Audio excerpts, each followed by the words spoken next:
Yang pertama adalah catatan anekdot. Catatan anekdotal ini adalah pencatatan kejadian secara detail pada satu anak, melibatkan latar kejadian. Pokoknya ada kejadian khusus. Ini tentang perilaku ya Bapak Ibu, baik biasa maupun tidak biasa. Harus dicatat semuanya. Kalau zaman-zaman dulu di K13 ya, sebelum kurikulum Merdeka, ini sudah ada catatan anekdotal untuk mencatat perilaku yang ekstrim ya, ekstrim baik maupun ekstrim yang kurang baik. Semuanya ditulis. Jadi ada catatan perilaku anak. Ini per anak ditulis semua. Tapi tidak sehari itu misalnya kita punya murid 40, ditulis ke 40-nya. Tapi kejadian-kejadian yang luar biasa, kejadian-kejadian khusus yang kita tulis. Ini ada contoh Bapak Ibu, nama, kemudian kita sebagai guru pengamat, hari tanggalnya, tanggal berapa, kejadian peristiwanya apa, kemudian dengan peristiwa itu evaluasi kita apa, tindak lanjut kita apa. Harus ada catatan di sana. Itu yang namanya catatan anekdotal. Dan ini yang berikutnya adalah checklist. Ya. Checklist ini untuk bisa diberikan dengan memberikan tanda khusus, huruf atau simbol. Nah, ini tujuannya untuk apa? Mengetahui perkembangan anak atau menjalankan kerangka kerja dari kurikulum perkembangan, menilai dan mengevaluasi perkembangan dan pembelajaran. Ini formatnya ketika kita mau memahamkan sesuatu, berarti ini harus dibuat perencanaan yang dituliskan dalam checklist itu akan kita nilai apa. Ini biasanya checklist digunakan bisa untuk penilaian diri atau penilaian antar teman. Ini tinggal atau kita mau mengukur sesuatu pemahaman tentang materi tertentu. Nah, ini bisa. Ini bisa digunakan dengan checklist tadi. Kemudian yang berikutnya adalah rubrik. Rubrik ini adalah untuk menilai pemahaman ketika kita mau nilai sesuatu dengan menjelaskan misalnya untuk deskripsi tugas atau kinerja atau performa. Ini memang kita harus membuat rubrik. Misalnya ada laporan tugas, kemudian ada membuat kita ada tugas membuat poster misalnya. Oh, ada tugas anak membaca puisi. Di penilaiannya itu harus ada rubrik yang untuk menilai itu tegas. Oh, ketika anak ini mendapat nilai 4, nanti indikatornya apa? Kriterianya yang dinilai, kriteria penilaiannya apa saja? Kemudian indikatornya apa? Jelas. Jadi anak bisa memaksimalkan kemampuannya ketika saya harus mencapai target nilai tinggi, apa yang saya harus lakukan. Rubrik ini memang harus jelas dan guru dan murid akan mempunyai pedoman yang jelas tadi untuk bisa mencapai tujuan yang diharapkan. Kemudian observasi Bapak Ibu. Ini observasi sering kita lakukan ya ketika kita di kelas maupun di luar kelas untuk mengamati sesuatu, ingin menilai sesuatu. Ini observasi pun harus ada format yang bisa kita akan observasi apa, kita membuat instrumen observasinya. Ada panduan. Ini ada jenis-jenis observasi. Yang pertama observasi non partisipatif. Misalnya kita mau mengobservasi anak di keadaan anak di rumah, ini namanya non partisipatif. Kita tidak ikut, kita terpisah dari objek, tidak ikut di dalamnya. Kemudian observasi partisipatif ini bisa dilakukan di dalam kelas. Kita ikut di dalamnya, mengamati kegiatan anak ketika pembelajaran, ketika mengerjakan tugas, ketika melakukan praktek, ini bisa dilihat observasinya. Kemudian ini bisa melihat perilaku-perilaku yang akan ditampilkan oleh anak-anak dan bisa dilihat dari observasi kita yang kita lakukan.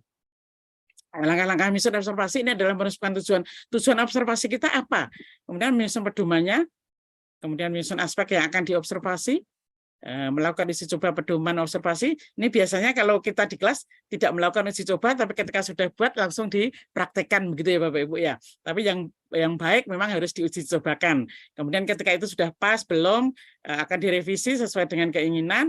Kemudian hasil revisi bisa melaksanakan observasi pada saat kegiatan berlangsung. Dan setelah dapat hasil observasi kita olah untuk menafsirkan hasil yang kita observasi.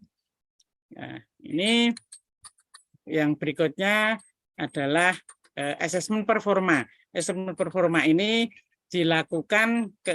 dilaksanakan ya sesuai dengan karakteristik materinya. Ketika kita mengajarkan puisi, untuk membaca puisi misalnya, untuk melakukan praktikum, untuk membuat poster. Nah, di sini performa harus ada penentuan yang akan kita nilai apa. Ini berkaitan dengan proses menghasilkan karya, mendorong murid menghasilkan produk dan tugas. Jangan lupa ketika kita menilai performa memang harus ada tadi pembuatan rubrik yang jelas, indikator yang akan dinilai apa jelas juga. Nah, kemudian yang berikutnya, ini yang sering kita lakukan biasanya di zaman-zaman dulu ya Bapak Ibu ya, tes tertulis dan lesan. Ketika kita sudah memberikan materi pembelajaran, kemudian diakhiri dengan tes tertulis atau lesan. Ini ada beberapa kelemahan dan kelebihan ketika kita melaksanakan tes lisan, karena murid kita misalnya ada 40, tidak mungkin sehari itu kita melaksanakan tes lisan semuanya. Tes lisan ini bisa dilaksanakan untuk mewakili keterwakilan kelas, misalnya hari pertama untuk materi ini saya akan memberikan tes lisan berapa anak, terus besok lagi ketika pada masih satu lingkup materi kita ke anak berikutnya dan seterusnya.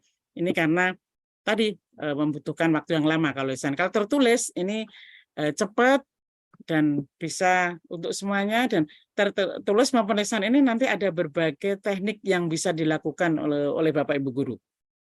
Nah, ini Bapak Ibu guru hebat ketika kita sudah berada di zaman yang IT begitu wow, kalau tidak mau belajar ya nanti akan ketinggalan kereta. Ini banyak Bapak Ibu guru muda yang tidak hanya tua tok Bapak Ibu guru, di Bapak Ibu guru muda masih pengen di zona nyaman, hanya memberikan keahliannya, tidak mau menambah keahliannya untuk memfasilitasi muridnya. Nah, asesmen yang di kurikulum Merdeka ini menurut Bapak Ibu untuk belajar, belajar, dan belajar. Ini saya pengen tahu ini Bapak Ibu guru yang ada di ruang Zoom maupun di YouTube. Sudah mengenal semua ini Bapak Ibu, ada kuisis, bot, Mentimeter, Jamboard, Padlet, Teli, Kahoot. Coba ditulis di chat Bapak Ibu guru. Kalau sudah alhamdulillah, saya senang sekali ketika Bapak Ibu guru sudah memahami ini dan berarti nanti bisa berproses untuk memberikan asesmen yang variatif. Mohon jawabannya di chat Bapak Ibu, mana yang belum, mana yang sudah, atau mungkin sama sekali belum. Nah, ini untuk karena apa? Aplikasi-aplikasi ini bisa membuat anak menjadi aktif ya, menjadi aktif. Kuisis contohnya bisa kita pakai untuk membuat asesmen di sana luar biasa, bisa berinteraksi murid, bisa menjadi senang. Ini karena kita juga kelebihan dari kuisis ini bisa membuat banyak soal yang bisa kita buat di kuisis. Kalau di Mentimeter itu terbatas ya. Di Mentimeter itu hanya beberapa soal. Kemudian tapi bisa secara langsung ada interaksi antara guru dan murid. Kemudian Wordwell ini juga bisa dipakai untuk membuat soal-soal, bisa benar salah, menjodohkan, kemudian pilihan ganda, ada semua tergantung Bapak Ibu mau membuat yang mana. Ini untuk membuat soal-soal assessment bisa dipakai menggunakan aplikasi ini. Kalau mungkin hari ini malam ini belum kenal apa yang saya tampilkan di sini, boleh nanti bisa buka-buka. Sebenarnya tidak ada yang sulit Bapak Ibu. Semua aplikasi ini kalau kita sudah kenal, ternyata mudah banget gitu ya. Ini cara daftarnya lewat akun, nanti di sana sudah ada panduan, bisa kita pakai membuat soal yang bagaimana. Dan di sana juga ada referensi yang sudah membuat dari guru-guru lain Bapak Ibu yang bisa kita lihat. Nah, itu untuk yang buat kuisis dan Kahoot juga. Kalau Kahoot ini juga bisa ada perengkengan termasuk Mentimeter ya. Di Kahoot ini bisa dipakai dengan tampilan kita membuat soal, kita tampilkan di depan, anak-anak bawa Chromebook boleh, bawa HP boleh kalau kelas tinggi SD, kalau SMA SD SMP SMA sudah pada bawa HP ya Bapak Ibu. Ini tinggal nutul, di sana ada soal, ada jawaban, ada simbol. Di HP anak-anak hanya simbol, berarti ada dua perhatian, bisa memperhatikan di depan dan memperhatikan alat yang dia bawa. Ketika pertanyaan ini jawabannya yang mana? Tinggal nutul, nanti di sana terlihat yang jawab betul siapa, yang salah siapa. Ini akan mengasihkan anak-anak, tidak monoton ketika harus mengerjakan lembaran kertas yang harus diselesaikan. Kalau kita mau kolaborasi Bapak Ibu, merefleksi pembelajaran, apa yang sudah dipahami, apa yang belum, ini bisa menggunakan Padlet atau Jambat. Bisa digunakan kolaborasi baik itu antara siswa dengan pendidik, antara siswa dengan siswa. Ini ada komunikasi yang saling tadi dua arah ya, tidak searah. Bisa dari murid dengan guru, murid dengan murid, dan bisa sekelas bersama-sama saling berkomentar di sana untuk memberikan asesmen tadi tentang refleksi pembelajaran yang sudah diberikan di hari itu. Dan masih banyak lagi Bapak Ibu sebenarnya sama ketika mau membuat model-model pembelajaran berdiferensiasi dalam membuat asesmen juga banyak yang bisa digunakan, termasuk di live worksheet ya, LKPD. Ini kan hasil LKPD juga bisa jadi asesmen formatif ya. Ini bisa membuat langsung di sana, bisa berkolaborasi dengan siswa, bisa melihat dari hasil guru yang lain. Alangkah indahnya, alangkah senangnya, alangkah aktifnya mereka bisa saling berinteraksi dengan guru selama proses membuat asesmen tadi, mengerjakan asesmen.